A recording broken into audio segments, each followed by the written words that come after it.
Ini kita tak ada cerita banyak sangat, cuma ada beberapa isu yang saya nak saya sempat baca tadilah. Pertama sekali saya nak sentuh berkenaan dengan kenyataan daripada Hamzah Zainuddin. Kalau UMNO tak takut, saya tak tahulah. Dia kata, PRN Johor, Perikatan Nasional hari ini menzahirkan keyakinan mereka untuk menang besar dalam PRN Johor, mengulangi kejayaan di kecapi mereka dalam PRN Sabah 2 tahun lalu. Okey, kenapa saya kata Sabah dan Johor ni adalah dua senario yang tak boleh dijadikan contoh yang sama. Dia tak boleh jadikan template di Sabah equals to akan berlaku di Johor. Kenapa? Okey, saya akan ceritakan. Pengarah PN Johor Hamzah Zainuddin menyandarkan keyakinan itu pada sekaligus memberi. Jadi itu antara benda yang kita nak kena cerita. Rakyat akan bersama-sama kita untuk membuktikan bahawa kita adalah lebih baik bagi mencapai kemenangan yang besar pada PRN Johor sekaligus mengulangi kejayaan PRN Sabah. Saya nak beritahu satu perkara. Kita kena faham beberapa isu. Yang number one berkenaan dengan PRN Johor. Saya dah nyatakan berkali-kali dalam live saya selalu kata bahawa untuk kita nak menilai kekuatan satu-satu parti, terutama yang akan menguasai Malaysia, kita kena tengok siapa yang boleh menguasai 3 negeri ni. Negeri Sembilan, Melaka dan Johor. Siapa yang boleh menguasai 3 negeri ni, maka dia boleh menguasai Malaysia dalam pilihan raya, PRU ataupun PRN. Itu kalau dia konsisten menang dalam 3 negeri ni, maka dia boleh memenangi pilihan raya. Saya rasa mungkin sebab itu kot UMNO ambil formula yang saya cakap. Tak tahu, ini telahan saya saja. Apabila dia buat pilihan raya dekat Melaka, lepas tu dia buat pilihan raya dekat Johor. Saya katakan bahawa kenapa indikasi 3 negeri ni paling utama. Kalau kita tengok negeri yang predominantly-nya Melayu adalah 3 negeri ni. Negeri Sembilan, Johor dan juga Melaka ni predominant Melayu. Memang kita ada Kelantan, kita ada Terengganu, kita ada Kedah. Tetapi Kelantan, Terengganu ni dia agak terasing. Pahang, dia agak terasing di sebelah sana. Kalau kita tengok, bila kita melibatkan demografi pengundi bandar ataupun luar bandar yang mana banyak mempengaruhi Selangor, terutama bahagian tengah dan bahagian selatan, maka negeri-negeri ini antara yang memain peranan. Satu lagi, Johor antara negeri yang mempunyai Dewan Undangan Negeri yang besar, 56 kerusi. Kalau ya betul, 56 kerusi ada di Johor. Kalau kita tengok kerusi Johor ada 56 dun. Macam Sarawak ada 31, Sabah ada 20, Parlimen dia 26, Sabah ada 76 kerusi Dewan Undangan Negeri. Jadi tolak Sabah Sarawak yang agak terlalu jauh, 3 negeri itu sahaja demografi pengundi dia bukan setakat mereka tinggal di Johor, Melaka, Johor, Negeri Sembilan dan juga Melaka, tetapi juga mereka mempunyai saudara mara, rakan, taulan yang mana berada berdekatan dengan KL, Selangor, Perak yang akan mempengaruhi jumlah undi. Now, dan untuk kita nak memenangi Malaysia, sebenarnya kita kena ada satu tsunami, di mana perubahan tsunami itu boleh dirasa di antara 3 negeri ini, samping belah Perak dan sebagainya kan. Masa PRU ke-14 yang lepas, kita buat kajian, kita merasai akan perubahan yang berlaku di 3 negeri ini. Bila 3 negeri, terutama Negeri Sembilan, bila kita turun ke Melaka, kita turun ke Johor, kita nampak orang biasa bercakap tentang perubahan, maka kita rasa PRU 14 kita boleh menang. And sure enough, kita menang. Kalau kita nak melihat bagaimana kita nak gauge, macam contohnya lah, kita tengok ramalan biasanya panas, rasa tekanan rendah, lepas tu kita rasa sejuk-sejuk, angin mula bertiup. Itu indikasi. Tidaklah bermaksud hari akan hujan, tetapi sekurang-kurangnya itu indikasi. So indikasi ni perlu untuk kita, sebab itu perlu untuk kita buat kajian. Kita buat kajian, kita ambil data, kita lihat sentimen yang ada. Sebab itu ada orang kata pada saya, macam mana kita nak kalahkan UMNO, BN, kita nak kalahkan GPS di Sarawak, JRS ataupun UMNO di Sabah dan sebagainya. Susah dia orang ada duit berjuta-juta. Putus line minta maaf, saya kata line tak apa elok sangat benda ni. Saya kata dia masalah duit tu satu hal tuan-tuan, tapi bagaimana kita boleh mempengaruhi dan juga boleh orang kata manipulate ni negatif sangat perkataan dia, tetapi itulah dia perkataan yang kita nak gunakan. Bagaimana kita boleh nak twist, bukan twist, tapi manipulate the system lah, senang kata. Bukan manipulate the system, macam negatif pula bunyi dia. Macam mana kita boleh mempengaruhi rakyat untuk nak memahami ada sentimen perubahan yang perlu kita lakukan. Itu antara apa orang kata, antara perkara yang sangat penting dalam kita nak menentukan kemenangan ataupun kalahnya satu-satu parti. Sebab itu bila PN kata bahawa dia amat yakin bahawa mereka, kalau UMNO tak takut, saya tak tahulah, ikut kata Hamzah Zainuddin ni, dia berdasarkan kepada apa? Sentimen itu dia dasarkan kepada apa? Sebab kalau kita tengok sentimen di Johor, even di Melaka sekalipun, sentimen kepada PN tu kita tak rasa dan kita tak nampak, kan? Kita tak rasa dan kita tak nampak sentimen Perikatan Nasional itu. Dan terbukti dalam pilihan raya negeri Melaka yang lepas, Melaka kalah, PN kalah dalam keadaan yang agak teruk. Kecuali I think satu kerusi je kot dia menang kan, dekat Sungai Udang, kawasan tentera. The rest tu kebanyakannya dia kalah, berlawan dengan Barisan Nasional. PAS lagi lah. Kali ini dia nak bertanding 56 kerusi. PN akan bertanding 56 kerusi di Johor, dan dikatakan bahawa daripada 56 kerusi itu 45 adalah kerusi yang bertanding PAS UMNO. PAS UMNO akan bertanding di 45 kerusi. PAS Bersatu akan bertanding di 45 kerusi. The rest is basically Perikatan Nasional punya geng lah. Okay, that's fine, tak apa. So, adakah itu akan menjadi satu ancaman kepada UMNO? Sebab kenapa saya kata UMNO, tuan-tuan? Suka atau tidak, dia akan ada 3 komponen besar yang akan bertembung. Saya dengar ada lebih 7 parti yang akan bertanding, tapi 3 komponen besar adalah Barisan Nasional, Perikatan Nasional dan juga Pakatan Harapan campur muda.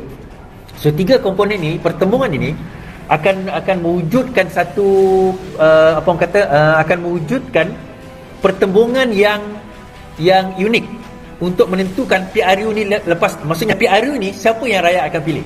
Saya kata hari tu nak tahu keputusan PRU, kita tengok keputusan Melaka. Ni saya cakap sebelum PRN Melaka. Saya kata nak tengok PRU, kita tengok Melaka.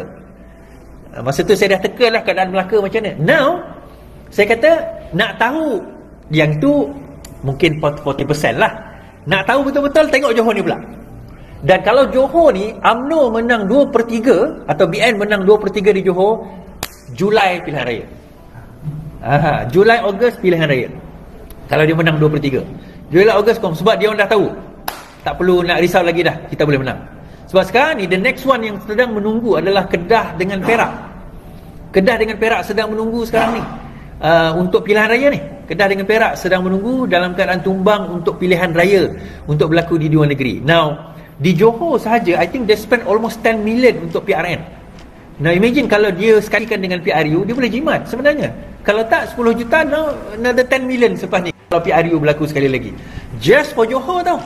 Nah lepas ni, ini untuk SPR lah, SPR spend. Lepas ni katakanlah Kedah, lepas ni Perak. How much money kita nak, kerajaan nak spend kan? Okay, fine. So bila dia nampak indikasi itu dah nampak di Johor, dia dah nampak bahawa sentimen rakyat tu dah ada perubahan, maka PRU akan diadakan. Okay, that's number one. Nombor tu, kita kena nampak satu perkara lagi. UMNO BN, dia jangan anggap dia orang tak buat kajian. UMNO BN dia ada buat kajian. Dia buat kajian, antara lain kajian adalah sentimen. Kita ada kawan yang bermain dengan sentimen. Saya tak nak sebut dia kerja kat mana kan. Tapi kat situ tu. Kan? Saya tak nak sebut dia kerja kat mana, tapi kat situ duduk blok-blok saya tu lah, dia lah tu. Ada gurau. Bukan dia blok betul-betul, mati aku. Kan? Jadi dia sebenarnya, whether social media ke marketing ataupun kita bercakap tentang politik, it's the same thing. It's how you play the sentiment, it's how you play the narrative, it's how you manipulate the people's mind dalam berjaya mempengaruhi mereka dalam swinging dia macam pendulum lah, kita nak swingkan dia punya kecenderungan. Sama ada kecenderungan ke kiri atau ke kanan atau ke tengah atau tak bergerak. It's how you play. And then dia kata cash is king sedang bermain. Now kita macam ni lah tuan-tuan. Kalau kita perasan PRU 14 masa rumah Najib kena serbu, dekat rumah dia SPRM jumpa 114 juta ringgit. Bila ditanya di duit apa, dia kata duit baki pilihan raya. Kalau baki 114 juta, berapa dia belanja? And yet dia kalah. Pada masa tu Kak Wan Azizah gadai rumah dia 14 juta untuk bayar duit deposit. Maksudnya PKR tak ada duit. PH masa tu tak ada duit, and yet we still menang. Saya kata duit is one of the factors, tapi not the main factor.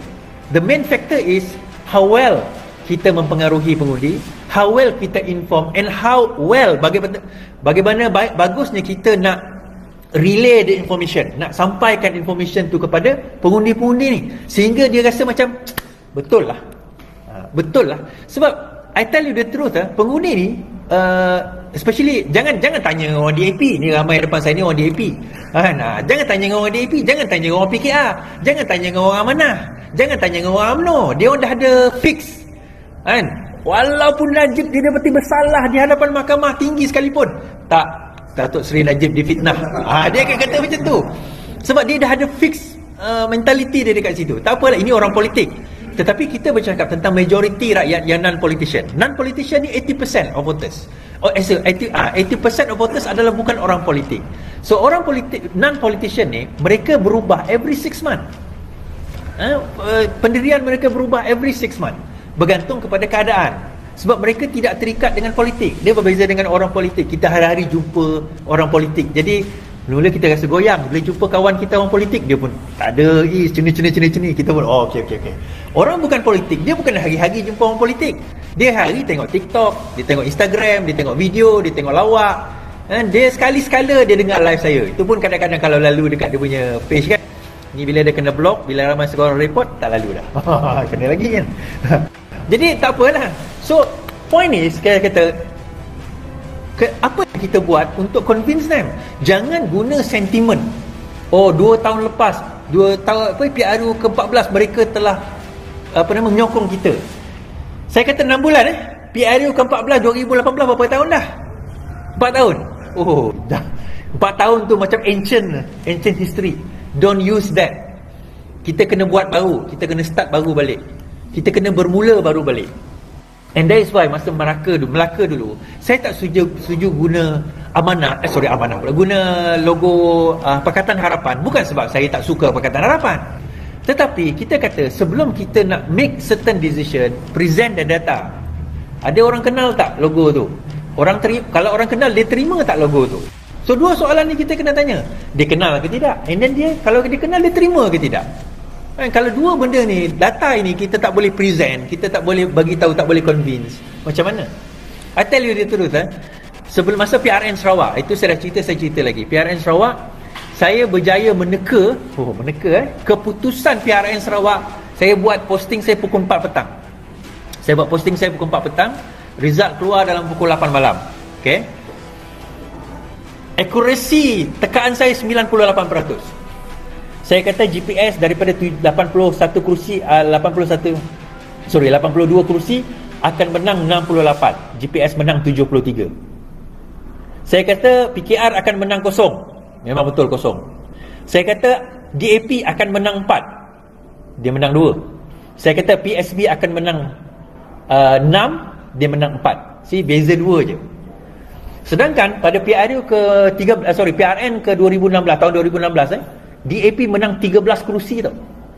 Tinggal 2. Now, how did I make that prediction almost accurate? Actually, I ada data. Kita ada kajian dan kita ada data. Dia bukan, ada member call lah saja, dia bawa tak nombor. Tak nombor tak nombor saja lawan. No, it's not. Bukan teka nombor ni tuan-tuan. Macam mana kita tahu Melaka akan kalah? How did I make that prediction? Kita buat kajian. Kita ni siapa? Janganlah tanya. If you want, come to me, and then I'll tell you. Otherwise, macam mana kan? Orang dah gantung kita.